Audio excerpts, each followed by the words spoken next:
the like causes which will be discussed later on, according to the condition of envy itself. As for envy itself, the classification performed on this basis is an essential one, not those performed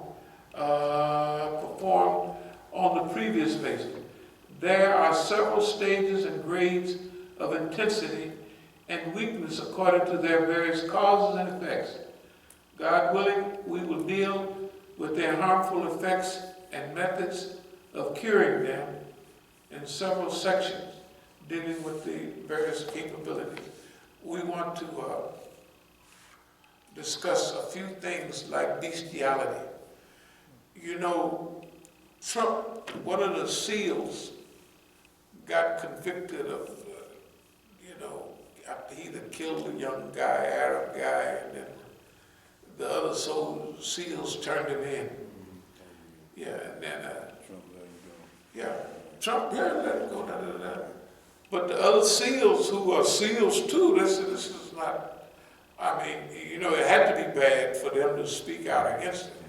It had to be really unnecessary and ridiculous. But some people look at that, a misfit, a psychopath, and say that's bravery, that's strong, that's the American way.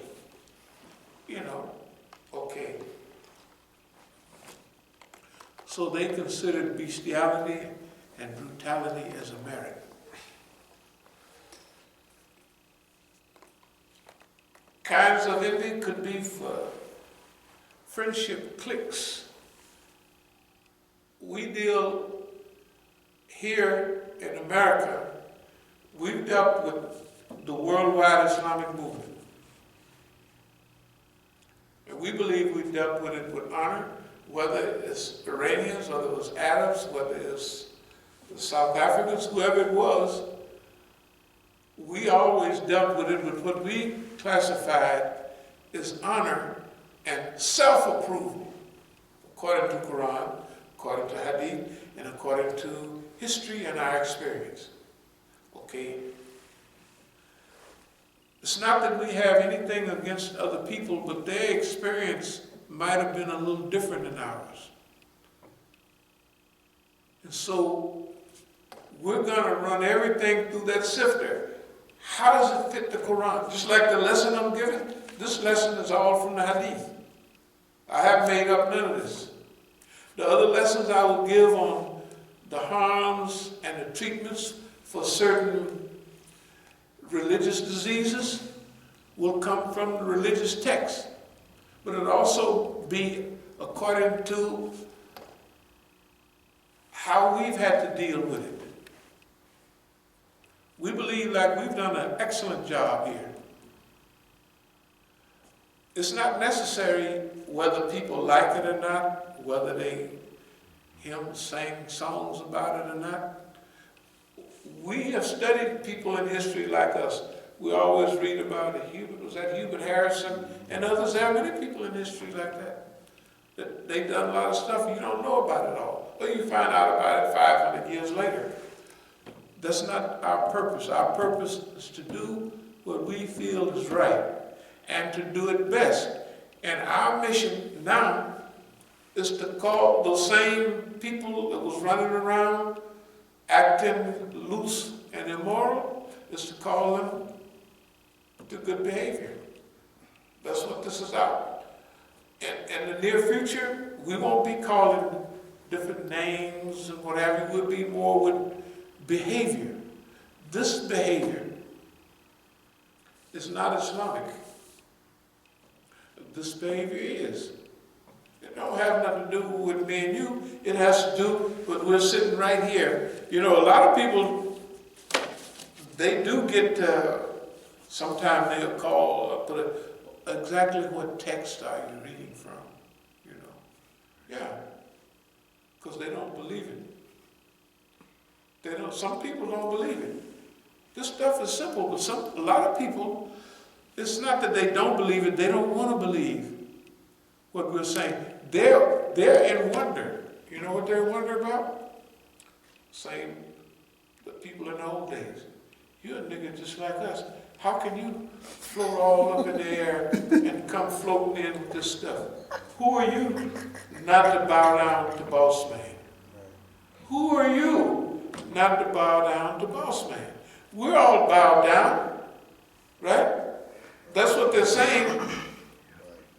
That's what they're doing. Look, everybody has bowed down but us. Hey, they have to sleep in their own bed. But once you research that historical process sifted through Quran and Hadith, you're just not going for anything else. Because you realize, hey, there's a day of judgment.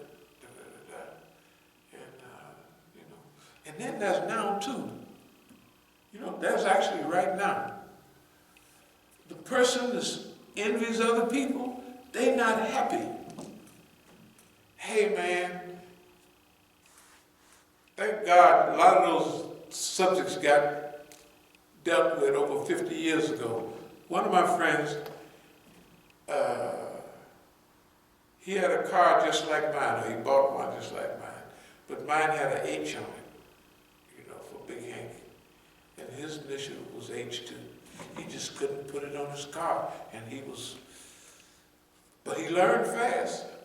Right after that, he bought a Rolls Royce, and you know what? Nobody ever seen it. He parked in his house.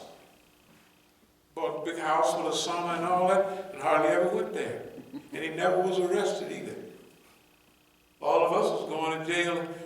He said, I sit on that fire plug, we used to call it 53rd, because it was 53rd and Central or Western he used to sit on.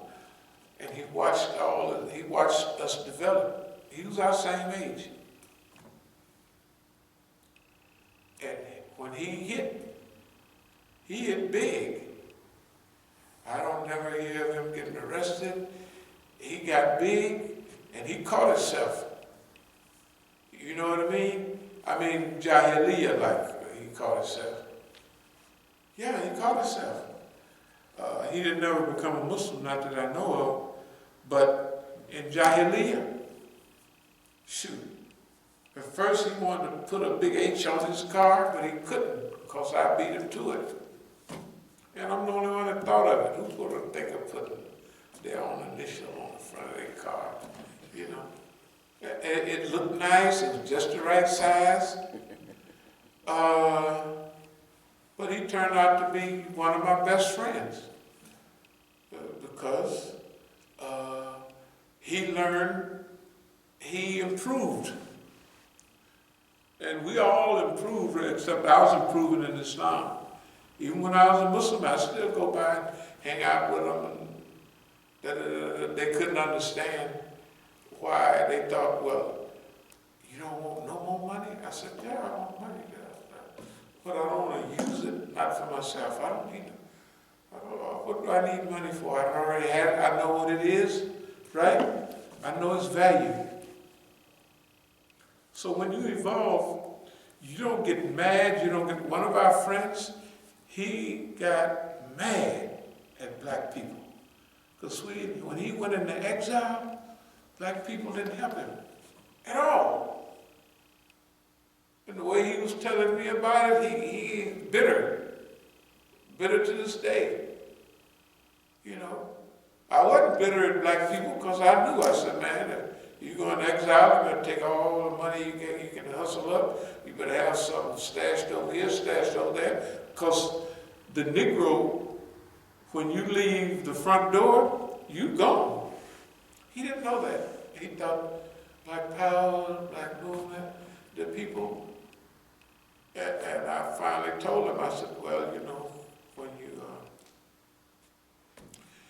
when you leave, you have a shelf life, a couple of days, a couple of hours, maybe a couple of months.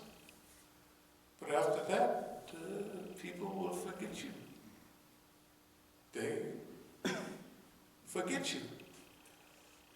He picked up on it a little bit, but I don't think he ever forgave his people. He was always bitter to this very day.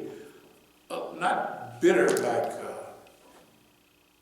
just a little edge, you know what I'm saying? And we have to study people because, see, there's things that we do that other people, for us to get where we are now, this minute, we couldn't be mean-spirited, or if they do this, I'm going to do that in return. Why? Because if they find out, if they do this, we push this button, he's going to do that, we got it clean. That's what they did. Push one button. They can push all the buttons, they can do anything they want to us. We focus on the mission. And our mission right now is not getting back at any Negroes, but to help Negroes and to help the people and to help Islam improve. The first thing we have to help cure is Hasad, jealousy, envy, suspicion. You know. Let's read one or two more and we'll call it a day. Okay. We talked about As-Sabiqun, the cure of inferiority complexes in Arabs and Muslims. That's because, man, it's been a long time. But self-image psychology, you know, like the thermostat back there, it determines the temperature. You push it up, it's going to bring a little heat in. Then you push it down, it's going to get a little cooler, and then heat will kick in later. Self-image psychology is like that. How you see yourself. How you see yourself. How you picture yourself. Right? And all conquered people had it. The Yahud had it. You know. And we have a whole writing about that, and one about the Yahud had it. And they had spent 400 years working for Pharaoh. Their whole being was locked up in Pharaoh, and they couldn't see any other reason or any other use for being anything except a product that's beneficial to Pharaoh. Our people are basically still the same way. We have a great work, but we have to have a lot of patience in doing what we're doing.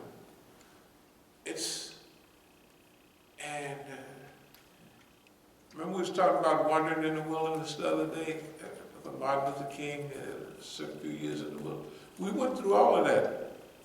That was in the 70s, I guess.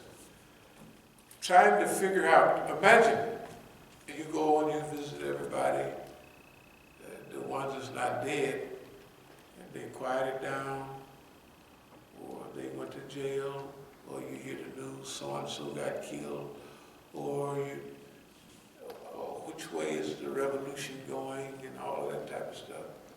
Then you look at movies like Superfly, and one day everybody's wearing dashikis and, jump boots and all that, fatigues and camouflage pants and tams. And the next day they're wearing Lord Jesus's. I mean, right away. That's unbelievable. That's unbelievable. That it was so easy. It just flipped just like that. And it affected the whole world. Because I was in South America then. I was in Colombia. And then I went by a movie house, and that was Superfly. And that same week, cocaine went from $3,000 a kilo to $4,000 or $5,000. They saw what people was doing up there. Good God Almighty.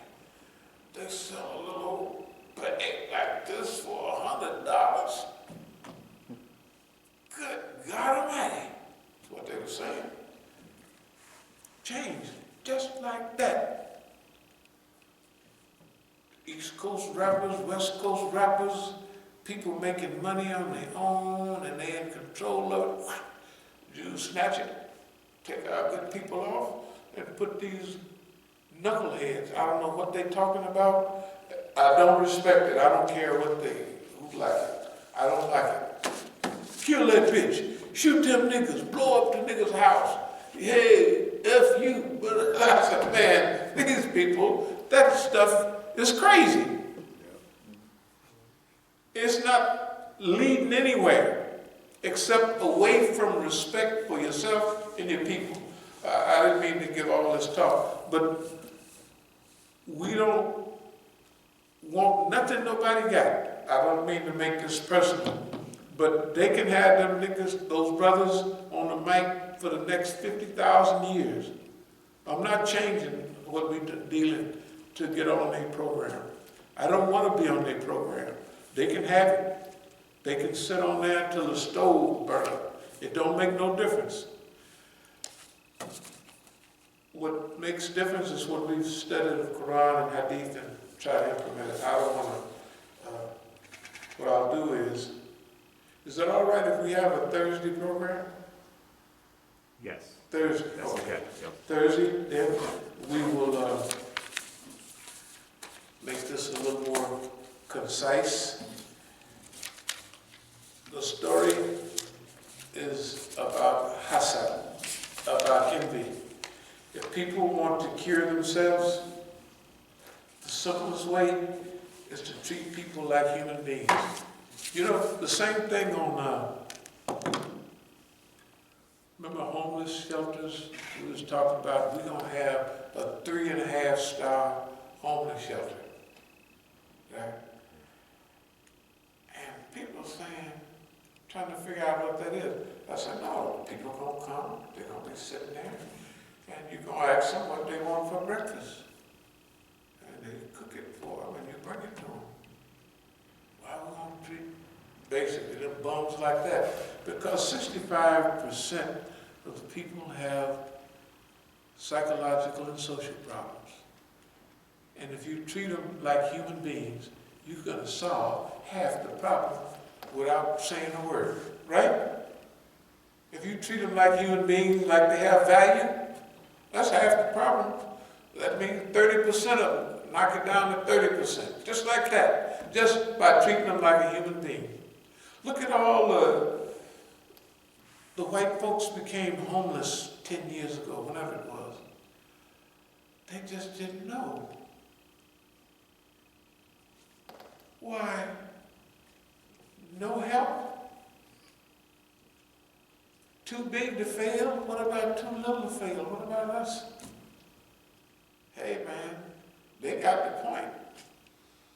We're not alone. We ain't nowhere near alone. Man, the stuff we're talking is everybody's headed in this direction. But people are tired of the weather. It's almost 100 degrees today, and this is Right. early March, you know what I mean? In February. The people are tired of it. I'll close with this. When I go to court in Oakland, I'm going to do my own case. I'm going to tell them, I say, I'm not here to tell you this, that, and that. I'm here to recruit you. That's what I'm telling the jury. I'm here to recruit you. We've got to fix this world we live in. I'm going to mention a few things about the case, but I'm here to recruit you as people, you know, for this great movement. That's where we are now, and that's where we're headed. Yeah, I don't care nothing about that stuff they're talking. Any questions, any comments? Okay, alhamdulillah. We could turn it off and have a brief, quick meeting.